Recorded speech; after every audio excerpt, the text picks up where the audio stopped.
Hello United fans, welcome to the United Report, your go-to source for the latest news, match updates and transfer stories straight from Old Trafford.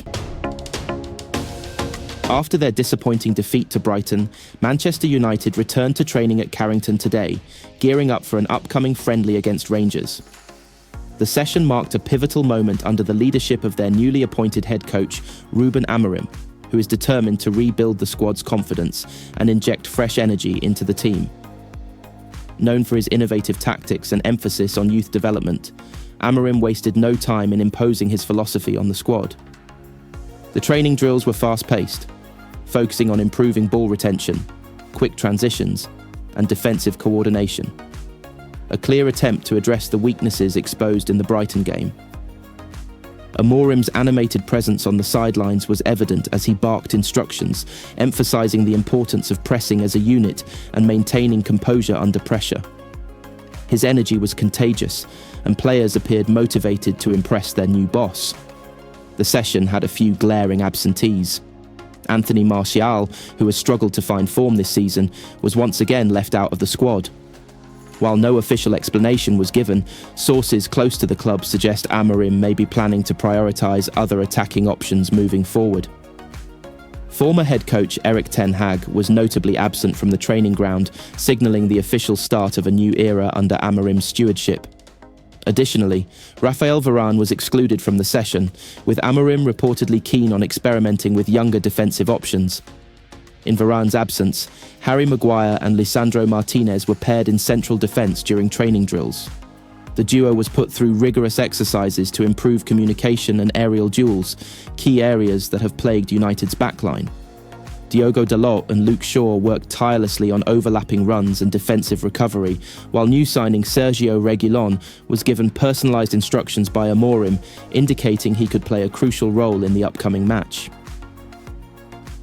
In the attacking department, Marcus Rashford and Rasmus Højlund appeared sharp, combining well in shooting drills.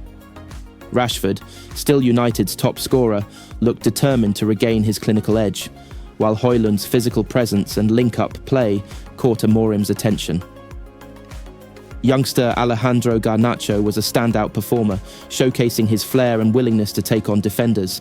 His energy and creativity on the flanks could provide a much-needed spark in upcoming games. The friendly against Rangers presents an opportunity for United to test Amorim's early tactical adjustments. Rangers, a physical and disciplined side, will provide a stern test for United's defensive resolve and attacking fluidity. Amorim and his coaching staff dedicated time to analysing Rangers' recent performances, focusing on their counter-attacking style.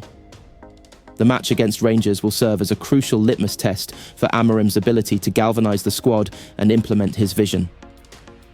Fans will be eager to see how the team responds under his leadership and whether they can turn their fortunes around. With new tactics, youthful energy, and a clear desire to move past recent disappointments, Manchester United is ready to step into a new chapter at Old Trafford. Ruben Amorim has shared that Sir Alex Ferguson advised him to stay positive prior to Manchester United's crisis worsening with a 3-1 defeat at home to Brighton. Amorim's squad is currently languishing in 13th place in the Premier League table, having been unable to capitalise on Thursday's late 3-1 comeback against bottom-place Southampton. The Reds manager has only managed to secure 6 victories out of his 14 games at the helm, with United showing no signs of the much-needed new manager bounce.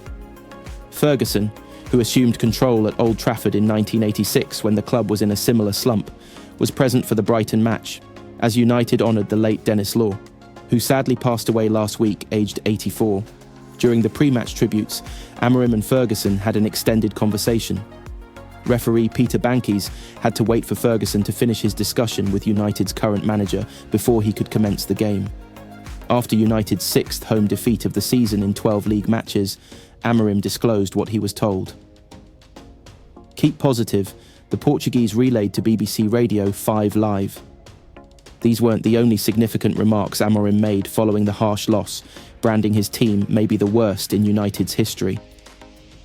In the past 10 games in Premier League, we won 2, Amorim admitted during his post-match press conference. Imagine what this is for a fan of Manchester United. Imagine what this is for me. We are getting a new coach who is losing more than the last coach. I have full knowledge of that.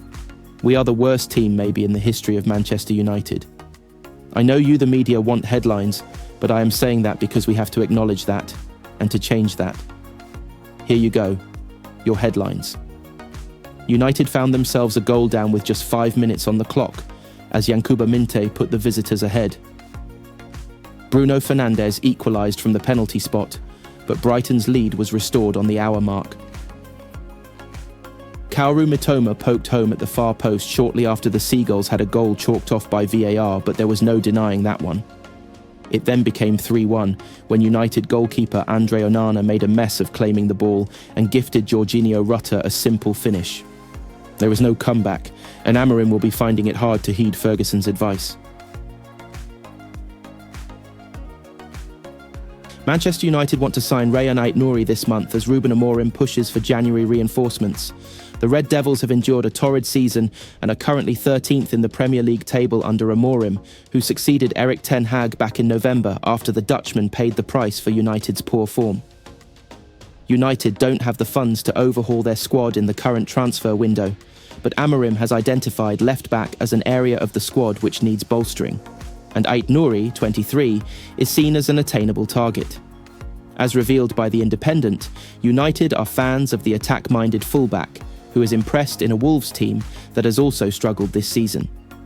The Algeria international would likely cost less than Nuno Mendes, another United target. It's said that Paris Saint-Germain will not allow Mendes, 22, to depart for less than €60 million, £50.6 million this month. That sum is beyond United, who would also have to take on the Portugal international's sizable salary.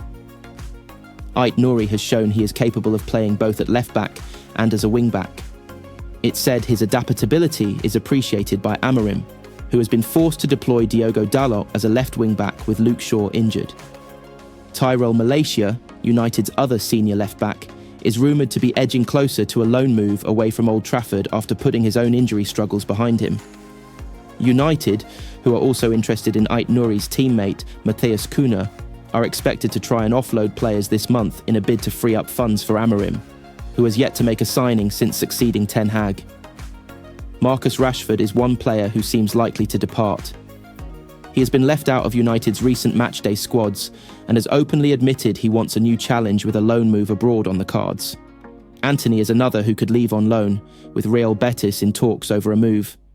Casemiro has also been linked with a move to Saudi Arabia, with Kobbie Mainoo and Manuel Ugarte impressing as a midfield partnership under Amorim. It's understood the former Real Madrid star is one of United's highest earners, so shifting him off the wage bill would likely appeal to Sir Jim Ratcliffe and the club's power brokers. Manchester United goalkeeper Andre Onana was guilty of another error in Sunday's match against Brighton, and his teammates weren't able to hide their feelings.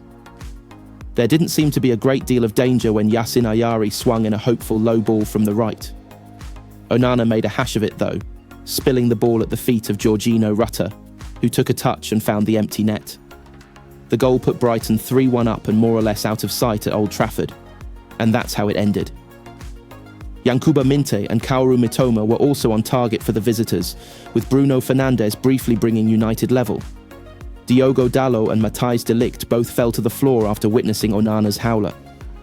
Fernandes and Noussair Mazraoui could also scarcely believe what they'd seen, with both men putting their heads in their hands.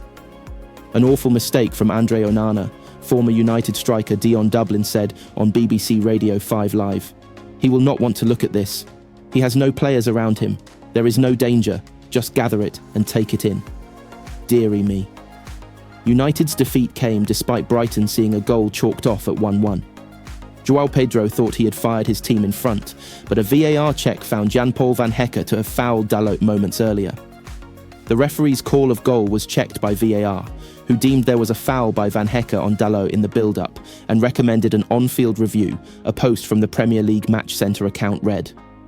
The referee overturned the original decision and the goal was disallowed. Onana was also guilty of a costly error in December when United lost at home to Nottingham Forest.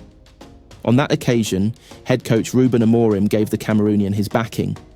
He saved us a lot of time, so we have to find a way to turn it around and score 2 goals to help our keeper for the way he, for example, saved us at Ipswich, Amorim said at the time. We already knew it would be a long journey, but we want to win. It's a massive job. We need to improve on a lot of things. I had this and worse at Sporting at the beginning. Manchester United is bigger because of the attention, but the feeling for me is the same. It happens in a lot of squads, but you need to keep doing the same things, and it will turn around. Manchester United captain Bruno Fernandes insisted the team can't accept their recent struggles as the new normal after a 6th home league defeat of the season. United bounced back against Southampton in midweek to return to winning ways, but couldn't repeat that promising performance against Brighton on Sunday. After the 2 sides exchanged goals in the first half, Kaoru Mitoma and Jorginho Rutter struck after the break to seal a league double for the Seagulls. The defeat leaves United in 13th place, closer to the bottom 3 than to the top 4. Head coach Ruben Amorim pulled no punches after the game, saying the way his team conceded those goals was not acceptable. It was Fernandes who scored United's goal, putting away a penalty after Joshua Zirkzee was fouled in the box. Former Red Devils striker Dion Dublin suggested the Portuguese was the only player to pull his weight on Sunday, and it was up to the captain to reflect on the recent woes after the game. It can't be, Fernandes told Sky Sports when asked if this was just how things will be going forward. I understand the perspective from the outside, but we can't be comfortable in thinking that this is okay. Because it's not. I'm not here to lose games and be in the position we are in at the moment. But I know that no one in that dressing room is, and if someone is, they can't be here. It doesn't matter to me. It's another loss to us. It doesn't matter how many times they've won against us. I remember in the past where they haven't won a game here. That's not going to change anything. The main thing that is going to change for us is we didn't get the 3 points today. Congratulations to them. They did a good game, and they deservedly won the game. 6 home league defeats matches the number suffered by United in the whole of the 2023-24 season. 4 of the 6 this term have come under Amorim, while Erik Ten Hag led the team to 3-0 reverses at home to Liverpool and Tottenham before his October sacking. The club have a chance to put their league woes to one side on Thursday, with a home game against Rangers in the Europa League. 3 points against Philippe Clement's side would bring them one step closer to a top 8 finish in the league phase, ensuring they would progress to the round of 16 without needing a playoff. After that comes a trip to Fulham in the league. Fernandes scored a late winner when the teams met at Craven Cottage last season, but Marco Silva's side are unbeaten in their last 5 at home in the league either side of a win against Watford in the 3rd round of the FA Cup.